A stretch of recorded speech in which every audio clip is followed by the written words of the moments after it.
할렐루야. 우리 앞뒤 좌우의 분들과 인사하겠습니다. 사랑합니다. 축복합니다. 인사합니다.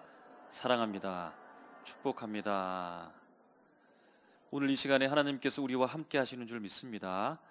우리가 믿음으로 주님 앞에 나갈 때 하나님께서 우리에게 말씀하시고 그 말씀이 그냥 세상에 흘러가는 사람의 말이 아니라 하나님의 귀한 음성과 귀한 뜻으로 우리에게 우리 가슴 속에 새겨질 줄로 믿습니다. 우리가 가지는 중요한 것은 믿음으로 나가는가 그렇지 않은가가 중요한 겁니다. 여러분, 살아가면서 사랑하는 대상이 있으시죠? 어떤 대상이 있습니까? 사물이 내게 있어서 사랑하는 대상이 되기도 하고, 예쁜 꽃과 같은 화분과 같은 식물이 나의 사랑하는 대상이 되기도 하고, 또 동물이 나의 사랑하는 대상이 되기도 하고, 가장 결정적이고 중요한 사람이 나의 사랑하는 대상이 되기도 한다는 겁니다. 사물과 식물은 적극적으로 행동을 할 수 없으니 어찌할 수 없습니다. 그런데 동물이나 사람을 보면 나에게 있어서 사랑받을 만한 행동을 많이 하는 것을 우리가 알게 됩니다. 그래서 여러분, 우리 흔히 말하듯이 사랑받는 사람은 그에 마땅한 이유가 있다라는 것이죠. 사랑스럽게 보이는 대상 혹은 동물이나 사람은 그에 받을 만한 마땅한 행동을 하고 있기 때문에 그렇게 사랑받는 것이 아닌가라는 말입니다. 여러분, 그러면 사랑하는 성도 여러분, 여러분들은 다른 사람 앞에 사랑스러운 분이신 줄로 믿습니다. 확신이 부족한데요. 사랑받고 계십니까? 여러분들을 좋아할 만한 큰 가치가 있다라고 생각하십니까? 어떻습니까? 우리 옆에 계신 분에게 장로님, 집사님, 권사님 너무너무 사랑스러우십니다라고 함께 우리 고백했으면 좋겠습니다. 장로님, 집사님, 권사님은 너무너무 사랑스러우십니다. 할렐루야. 진짜로 그러신가요? 진짜인 줄로 믿습니다. 우리 안에 사랑이 넘치고 사랑받고 사랑받을 만한 행동을 하고, 그래서 정말로 주님께서 원하시는 사랑의 공동체가 되기를 주님의 이름으로 축복합니다. 오늘 본문 말씀에도 보니까요, 하나님께서 사랑하는 대상이 있습니다. 그런데 하나님이 너무너무 사랑하시는 것 같습니다. 엄청 많이 사랑하시는 것 같습니다. 어떻게 그 대상은 하나님께 이렇게 사랑을 받는 대상으로 세워져 있을까요? 그 대상은 도대체 어떤 행동을 했기에 하나님께서 그렇게 그를 사랑하실까요? 오늘 우리도 하나님 앞에 선 존재로서, 하나님 앞에 사랑받기를 원하는 존재로서 좀 긴장하면서 오늘 사랑받고 있는 그 대상을 바라보고 생각하고 말씀을 통해서 함께 은혜 나누었으면 좋겠습니다. 오늘 말씀의 배경이 되는 이사야 선지자가 있는데요, 이 사람은 이사야 6장 1절 말씀에 보면 이러한 시대를 살았습니다. 우시야 왕이 죽던 해부터 요담, 아하스, 히스기야 왕 때까지 활동한 선지자라고 그렇게 기록되어져 있습니다. 그리고 그 시대에 가장 악했던 왕 중에 한 명인 므낫세 왕 시절에 순교했을 것이다, 그렇게 추측되어지는 인물입니다. 그때 당시의 국제 정세는 아주 어지러웠습니다. 남유다는 점점 힘을 잃어가고 있고 주변의 나라들은 점점 힘을 모아가면서 강대국이 되어져 갑니다. 호시탐탐 남유다 왕국을 어찌하면 약탈할까, 그 기회를 노리고 있는 상황 가운데 있는 겁니다. 그리고 당시에 가장 신흥 강국으로 부상하고 있던 나라, 바로 아수르라고 하는 나라입니다. 이 나라도 여느 나라의 힘 있는 나라와 같이 팽창 정책을 펼치는 겁니다. 그래서 남유다를 위협해 오고 있다는 것이죠. 바로 그때 그 시절에 이사야 선지자가 활동을 하고 있었습니다. 그때의 왕이 히스기야였다는 것입니다. 히스기야 왕은 그런데 아수르에 동조하지 않고 반아수르 정책을 펼치는 겁니다. 그러나 바람 앞에 등장불처럼 위태로운 인생을 살아가는 것이죠. 우리가 지난번에 한번 나누었듯이 아수르 왕 사네립이 그의 부하 랍사게를 동원해서 히스기야 왕을 협박하고 위협하는 것입니다. 예루살렘에 있는 백성들을 향하여서 너희들이 믿고 따라가고 있는 그 히스기야 왕 속지 말아라. 너희를 속이고 있다. 너희를 구원할 수 없다라고 그렇게 위협하고 있는 것입니다. 그런데 기도를 들으신 하나님께서 그 밤에 아수르 군대, 군인들 18만 5천 명을 죽이시고 하나님께서 그들을 다 돌려보내는 것이죠. 여러분, 그러면 이제 앞으로의 삶이, 남유다의 삶이, 히스기야 왕의 삶이 형통이요 복이요 좋은 일들로만 가득하고 펼쳐졌으면 좋겠는데, 그런데 이사야 선지자로부터 히스기야가 청천벽력 같은 소리를 듣는 것입니다. 당신은 죽을 병에 걸렸고 살지 못하고 죽을 것이다 라고 하는 이 말씀을 듣고서 얼마나 가슴이 무너져 내렸겠습니까? 그래서 세상을 등지고 벽을 향하여서, 얼굴을 향하여서 그가 간절한 마음으로 하나님 앞에 기도했죠. 여러분, 하나님께서 들어주셨을까요? 기도에 응답하셨습니다. 그리고 히스기야 왕에게 15년의 생명 연장의 선물을 주셨습니다. 그런데 이번에는 히스기야 왕의 마음이 문제인 것 같습니다. 예전과는 다른 교만한 마음이 그 속에 들어와서 큰 실수를 하고 말았습니다. 회복 중에 있었는데 바벨론의 사절단이 왔는데 그들에게 국가의 보고를 다 보여준 겁니다. 국가에 있는 보물들을 그들에게 다 보여주고 말았다는 겁니다. 그래서 이사야 선지자가 히스기야 왕에게 경고합니다. 이사야 39장 6절 말씀에요.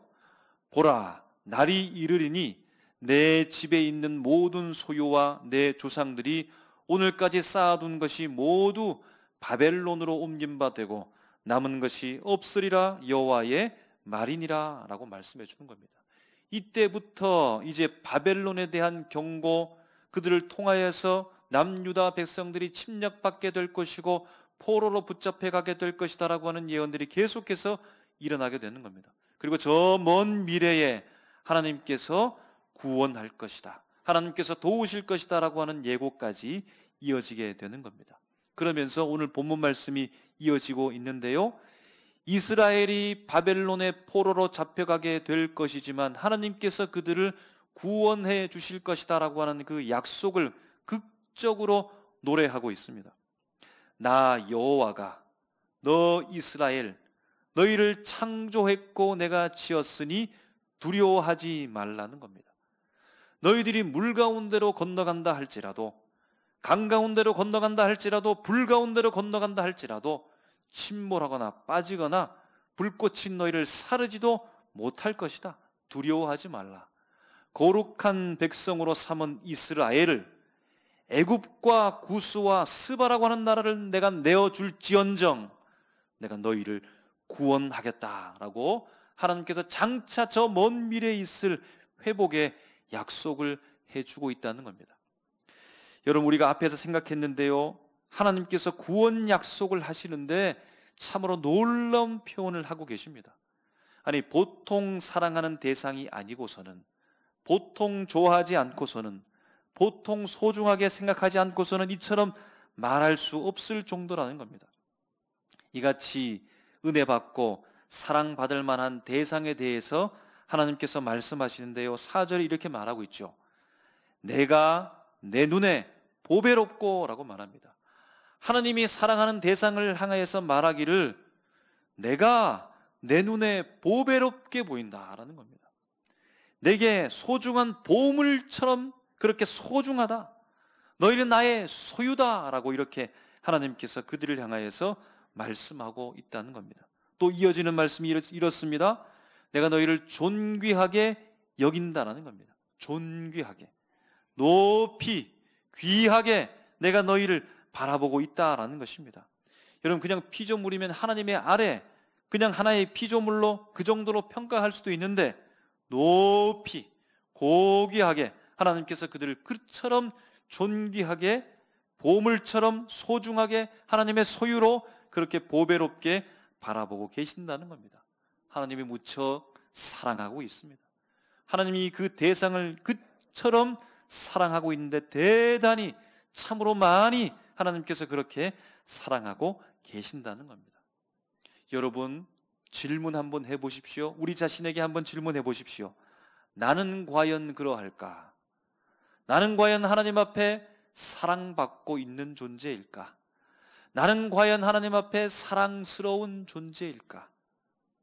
나는 하나님이 구원하고 보호하고 사랑하고 은혜 주는 그런 은혜를 입은 사람으로 살아갈까라는 질문입니다. 과연 우리 자신은 오늘 4절 말씀과 같이 하나님이 우리에게 이렇게 말씀할까요? 나는 너희를 보배롭게 본다. 너는 나에게 존귀한 사람이다. 여러분 그렇게 여러분 말할까요? 오늘 말씀에 보면 하나님께서 구원의 약속을 하는 그 대상을 향하여서 한 대상을 향하여서 존귀하고 보배롭게 여기는 그 하나의 대상을 향하여서 두 부분으로 구분하면서 그들을 명명합니다. 그들을 부르고 있습니다. 이렇게 부릅니다. 처음에는요 야고바라고 부르고 두 번째는 이스라엘아라고 하고 이렇게 부르고 있습니다. 야고바 부르면서 말씀하시기를 내가 너를 창조했다라고 말씀하고 있고 이스라엘아라고 부르면서 하나님께서 말씀하시기를 내가 너를 지었다라고 이렇게 말씀해 주고 있는 것입니다. 왜 야곱은 향하여서 창조했다라고 말하고 왜 이스라엘을 향하여서 말하기를 지었다라고 이렇게 말씀하고 있을까요? 영어 성경 번역에도 보니까 창조 created라고 말하고 지었다라는 말도 formed 형성했다라고 이렇게 말하고 있는 것입니다. 창조라고 말하면 어떤 느낌이 드나요? 무에서부터 유를 만든 마치 그냥 원석 같은 그런 느낌을 가지게 되어집니다. 지었다라는 말은 어떤 있는 재료를 가지고 형성했다, 잘 만들었다라고 하는 이런 느낌을 받게 되는 것입니다. 여러분 야곱에 대한 이야기를 하기 위해서는 할아버지 아브라함까지 올라가야 되는 것이지요. 아브라함도 자녀가 없었는데 그런데 약속은 받았는데 그 일이 이루어지지 않고 있는데 그러나 하나님께서 마침내 100세 때 약속을 이루어 주셨지요. 그렇게 귀한 아들을 얻었는데 그 이름이 바로 이삭이었습니다.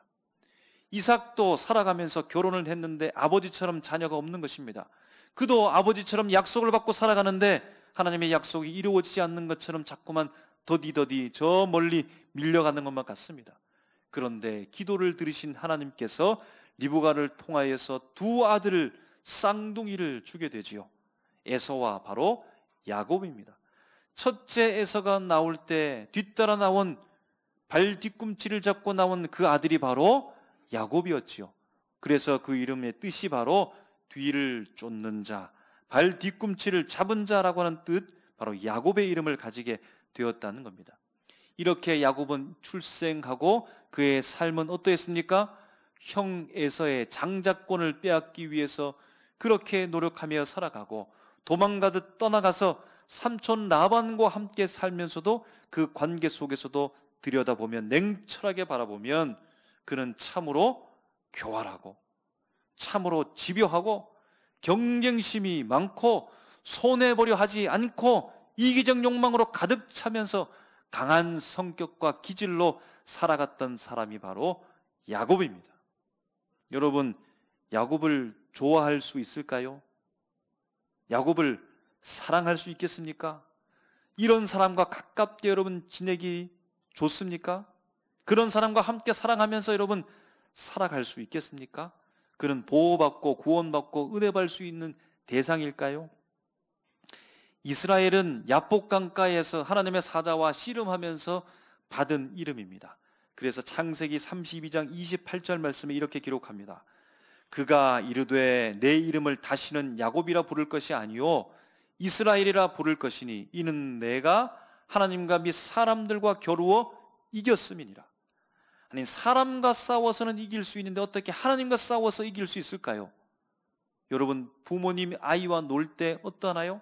아빠가 우리 자녀와 막 레슬링하면서 놀 때 어떠합니까? 아이고 내가 졌다라고 하는 것처럼 하나님이 이 이스라엘에게 져 주었다라고 하는 것이죠.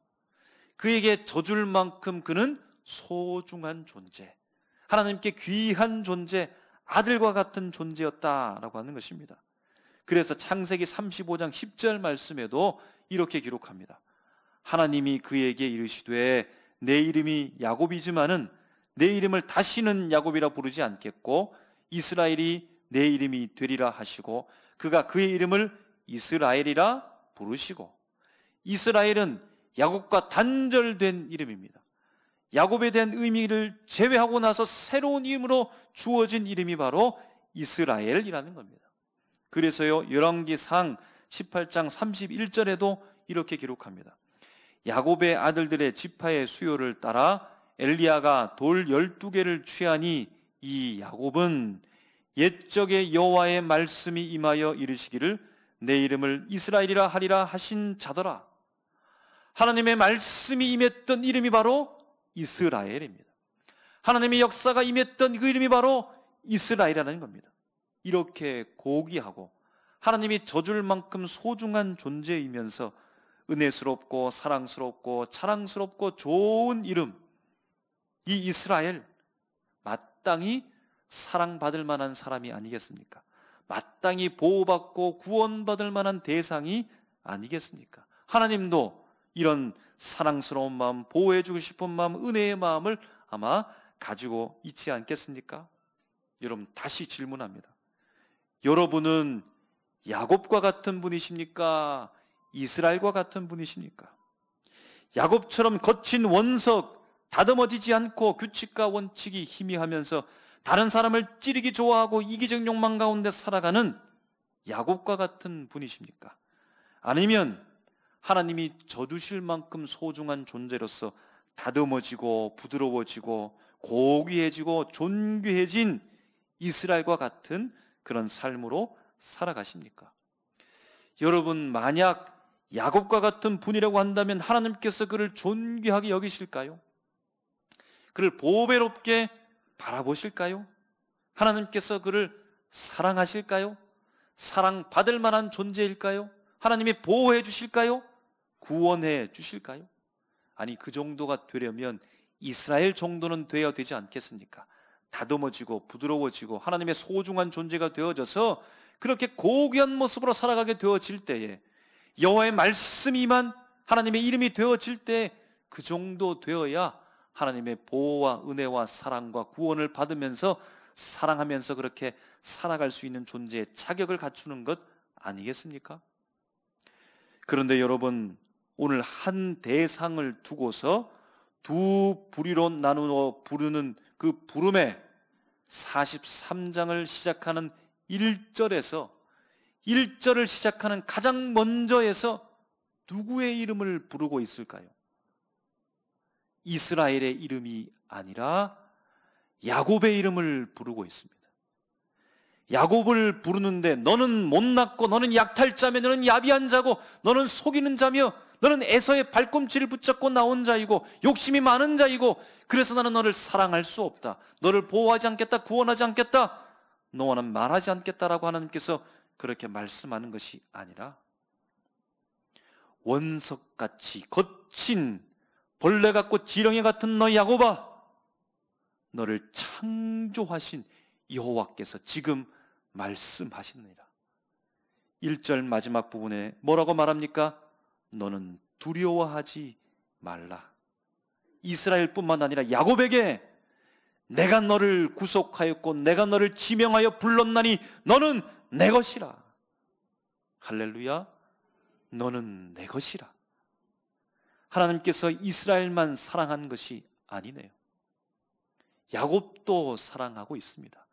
이스라엘 되기 이전 야곱부터 하나님께서 지금 사랑하고 계셨다라는 사실입니다.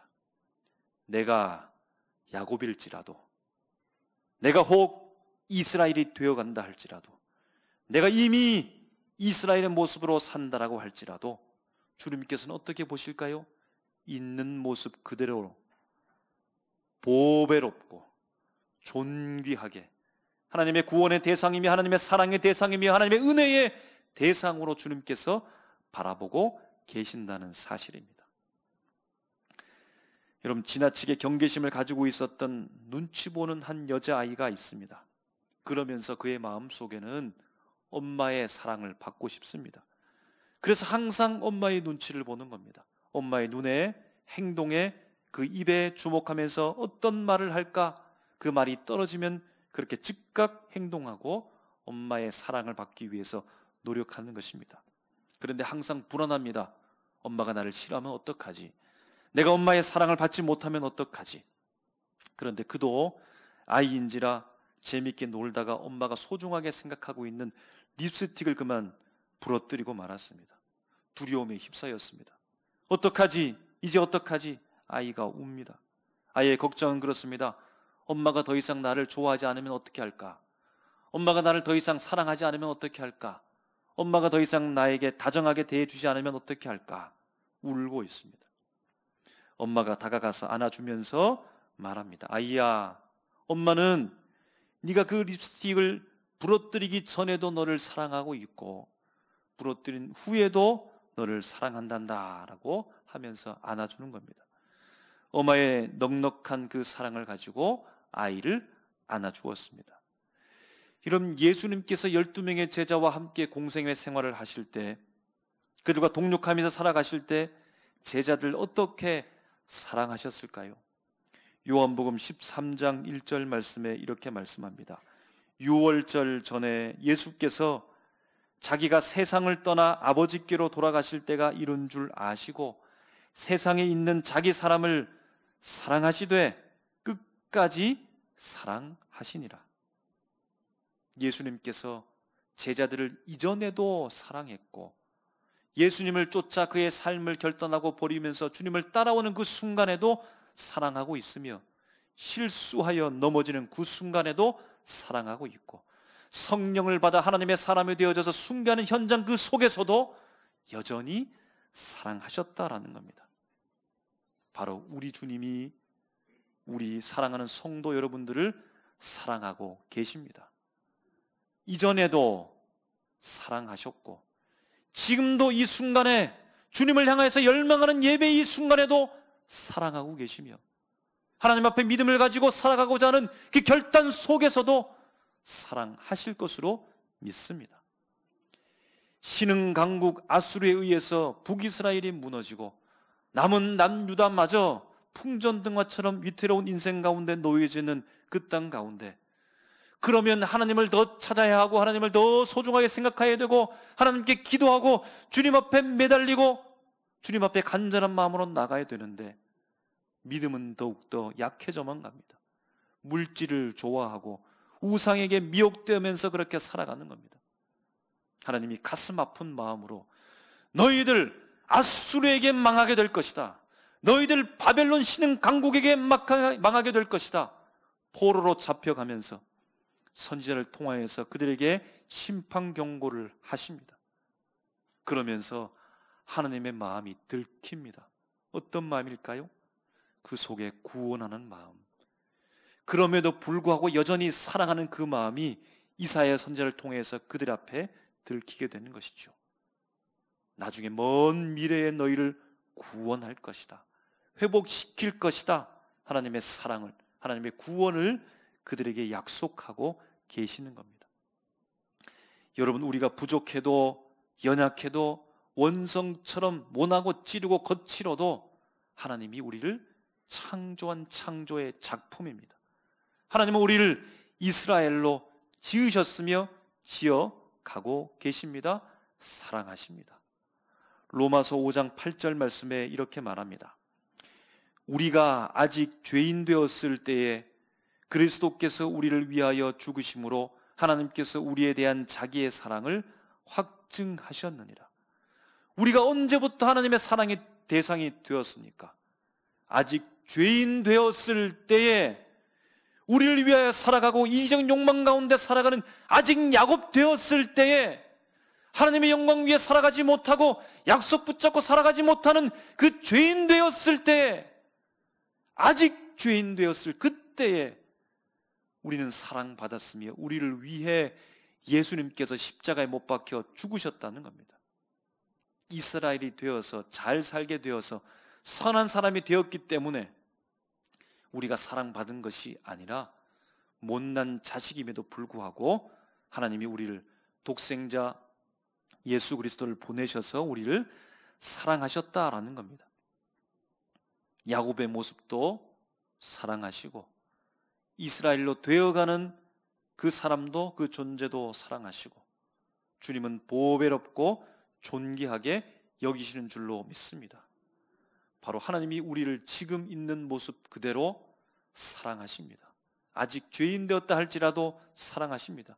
예수 믿고 하나님 앞에 떵떵거리면서 선한 모습으로 내 삶을 증명해내지 못한다 할지라도 여전히 주님은 우리를 사랑하고 계십니다.